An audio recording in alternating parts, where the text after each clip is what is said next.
Judges 16.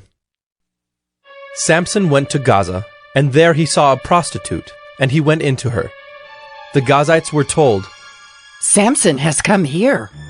and they surrounded the place and set an ambush for him all night at the gate of the city. They kept quiet all night, saying, "Let us wait till the light of the morning, then we will kill him." But Samson lay till midnight, and at midnight he arose and took hold of the doors of the gate of the city, and the 2 posts, and pulled them up, bar and all, and put them on his shoulders, and carried them to the top of the hill that is in front of Hebron. After this, he loved a woman in the valley of Sorek, whose name was Delilah. And the lords of the Philistines came up to her and said to her, "Seduce him, and see where his great strength lies, and by what means we may overpower him, that we may bind him to humble him. And we will each give you 1,100 pieces of silver." So Delilah said to Samson, "Please, tell me where your great strength lies, and how you might be bound that one could subdue you." Samson said to her, "If they bind me with 7 fresh bowstrings that have not been dried, then I shall become weak and be like any other man." Then the lords of the Philistines brought up to her 7 fresh bowstrings that had not been dried, and she bound him with them. Now she had men lying in ambush in an inner chamber, and she said to him, "The Philistines are upon you, Samson." But he snapped the bowstrings as a thread of flax snaps when it touches the fire. So the secret of his strength was not known. Then Delilah said to Samson, "Behold, you have mocked me and told me lies. Please, tell me how you might be bound." And he said to her, "If they bind me with new ropes that have not been used, then I shall become weak and be like any other man." So Delilah took new ropes and bound him with them, and said to him, "The Philistines are upon you, Samson." And the men lying in ambush were in an inner chamber. But he snapped the ropes off his arms like a thread. Then Delilah said to Samson, "Until now you have mocked me and told me lies. Tell me how you might be bound." And he said to her, "If you weave the 7 locks of my head with the web, and fasten it tight with the pin, then I shall become weak and be like any other man." So while he slept, Delilah took the 7 locks of his head and wove them into the web. And she made them tight with the pin, and said to him, "The Philistines are upon you, Samson." But he awoke from his sleep, and pulled away the pin, the loom, and the web. And she said to him, "How can you say I love you when your heart is not with me? You have mocked me these 3 times, and you have not told me where your great strength lies." And when she pressed him hard with her words day after day, and urged him, his soul was vexed to death.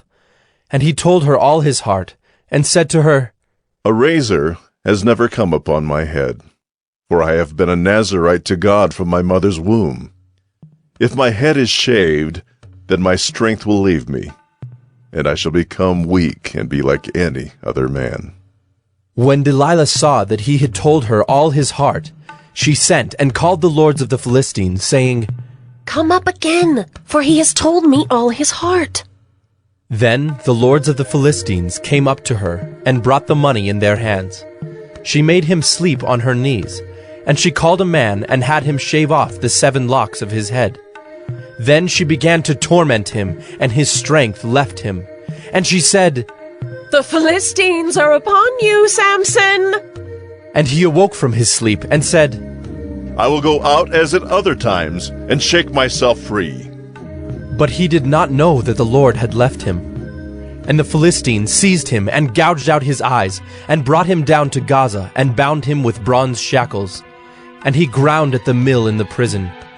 But the hair of his head began to grow again, after it had been shaved. Now the lords of the Philistines gathered to offer a great sacrifice to Dagon their god and to rejoice. And they said, Our God has given Samson, our enemy, into our hands. And when the people saw him, they praised their God, for they said, Our God has given our enemy into our hand, the ravager of our country who has killed many of us. And when their hearts were merry, they said, Call Samson, that he may entertain us. So they called Samson out of the prison, and he entertained them. They made him stand between the pillars. And Samson said to the young man who held him by the hand, Let me feel the pillars on which the house rests, that I may lean against them. Now the house was full of men and women. All the lords of the Philistines were there, and on the roof there were about 3,000 men and women, who looked on while Samson entertained. Then Samson called to the Lord and said, O Lord God, please remember me, and please strengthen me only this once.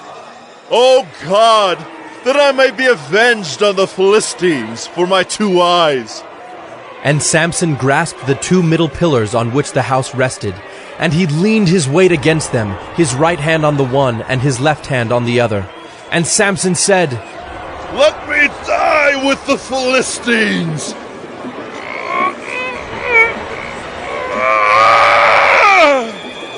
Then he bowed with all his strength, and the house fell upon the lords and upon all the people who were in it. So the dead whom he killed at his death were more than those whom he had killed during his life.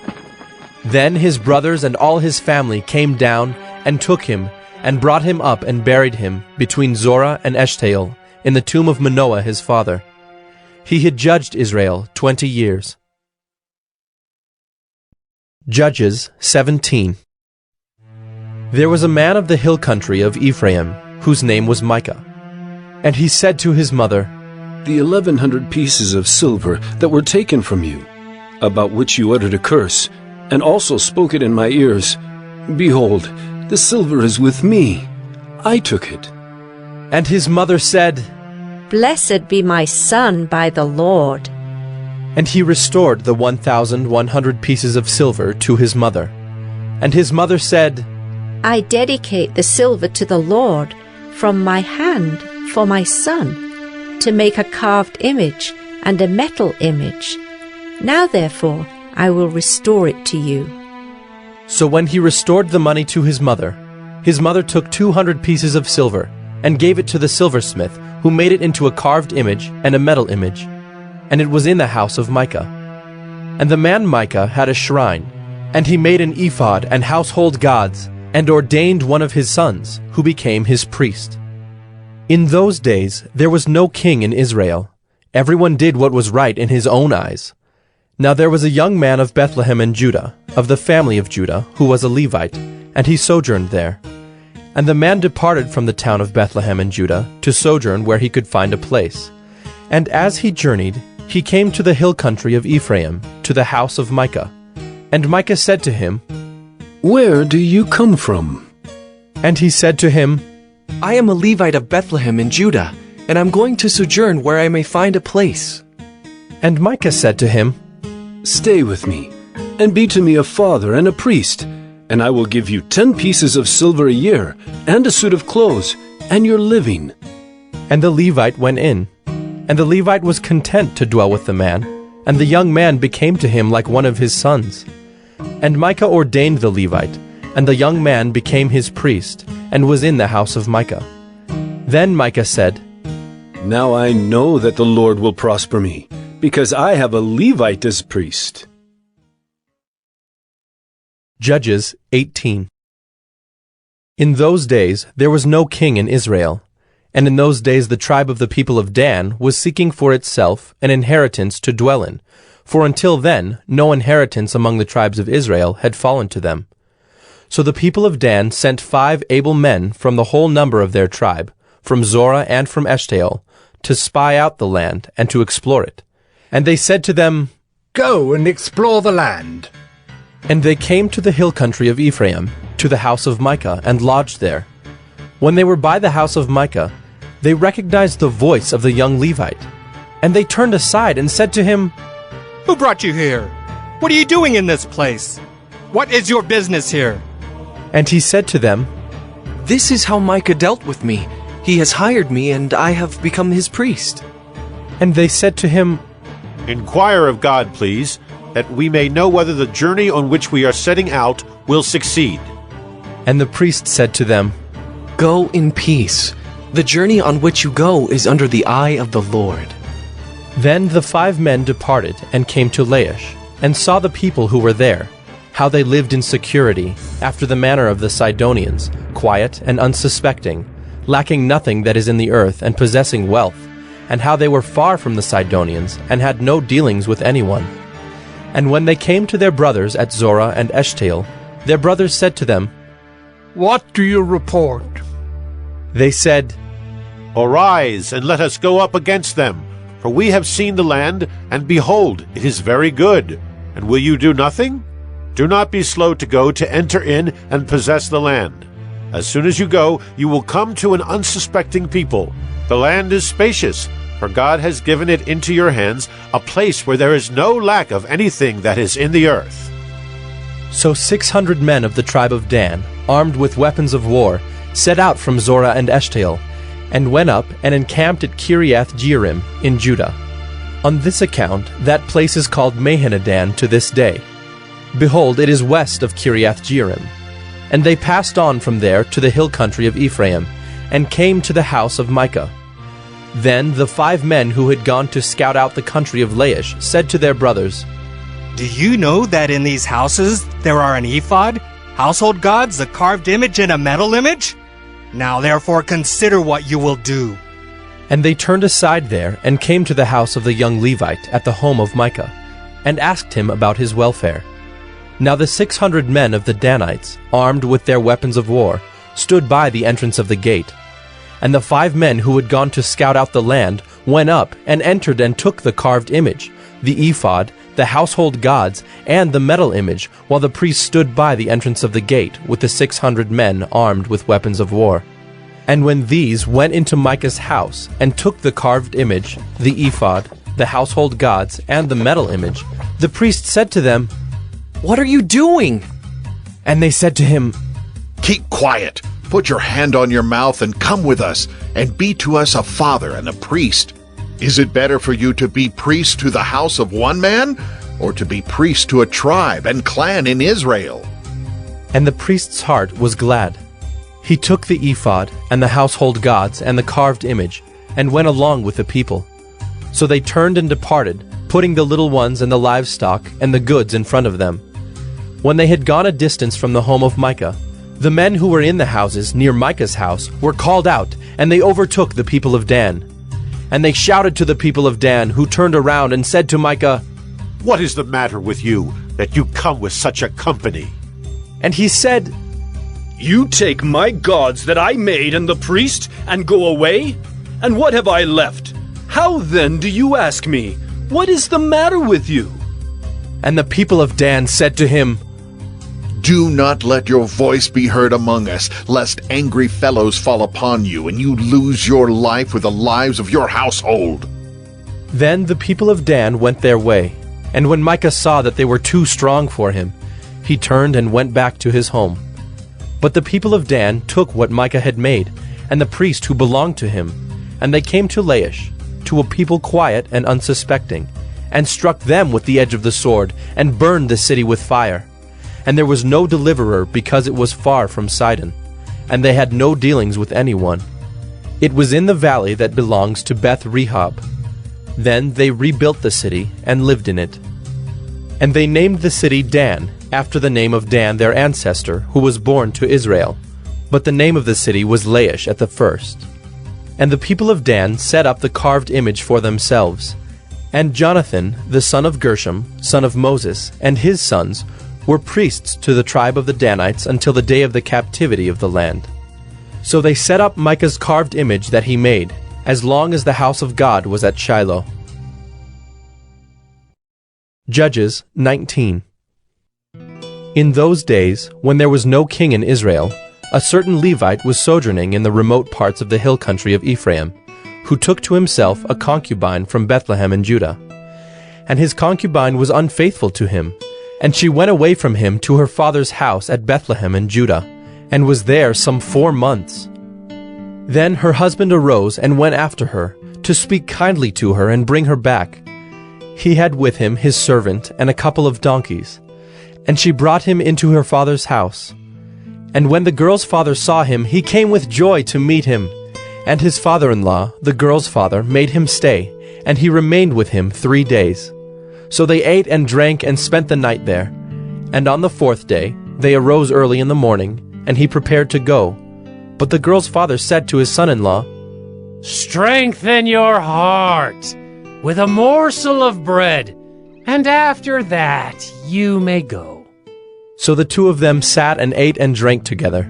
And the girl's father said to the man, "Be pleased to spend the night, and let your heart be merry." And when the man rose up to go, his father-in-law pressed him till he spent the night there again. And on the 5th day he arose early in the morning to depart. And the girl's father said, "Strengthen your heart, and wait until the day declines." So they ate, both of them. And when the man and his concubine and his servant rose up to depart, his father-in-law, the girl's father, said to him, "Behold, now the day has waned toward evening. Please, spend the night. Behold, the day draws to its close. Lodge here, and let your heart be merry. And tomorrow you shall arise early in the morning for your journey, and go home." But the man would not spend the night. He rose up and departed, and arrived opposite Jebus, that is, Jerusalem. He had with him a couple of saddled donkeys, and his concubine was with him. When they were near Jebus, the day was nearly over, and the servant said to his master, "Come now, let us turn aside to this city of the Jebusites, and spend the night in it." And his master said to him, "We will not turn aside into the city of foreigners who do not belong to the people of Israel, but we will pass on to Gibeah." And he said to his young man, "Come, and let us draw near to one of these places, and spend the night at Gibeah, or at Ramah." So they passed on, and went their way. And the sun went down on them near Gibeah, which belongs to Benjamin. And they turned aside there to go in, and spend the night at Gibeah. And he went in, and sat down in the open square of the city, for no one took them into his house to spend the night. And behold, an old man was coming from his work in the field at evening. The man was from the hill country of Ephraim, and he was sojourning in Gibeah. The men of the place were Benjaminites. And he lifted up his eyes, and saw the traveler in the open square of the city. And the old man said, "Where are you going, and where do you come from?"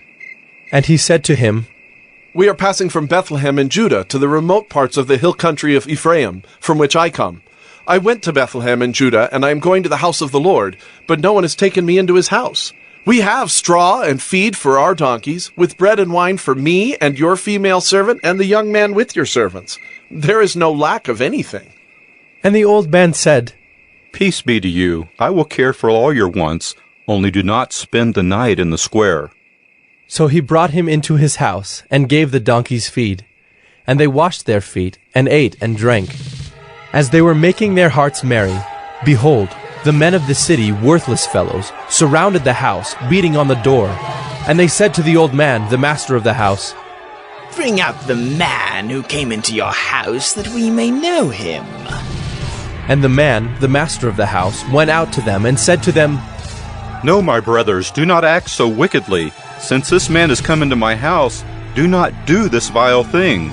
Behold, here are my virgin daughter and his concubine. Let me bring them out now. Violate them and do with them what seems good to you, but against this man do not do this outrageous thing." But the men would not listen to him. So the man seized his concubine, and made her go out to them. And they knew her, and abused her all night until the morning.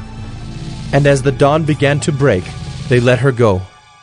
And as morning appeared, the woman came and fell down at the door of the man's house where her master was, until it was light. And her master rose up in the morning, and when he opened the doors of the house, and went out to go on his way, behold, there was his concubine lying at the door of the house, with her hands on the threshold. He said to her, Get up, let us be going. But there was no answer. Then he put her on the donkey, and the man rose up and went away to his home. And when he entered his house, he took a knife, and taking hold of his concubine, he divided her limb by limb into 12 pieces, and sent her throughout all the territory of Israel. And all who saw it said, Such a thing has never happened, or been seen from the day that the people of Israel came up out of the land of Egypt until this day. Consider it, take counsel and speak.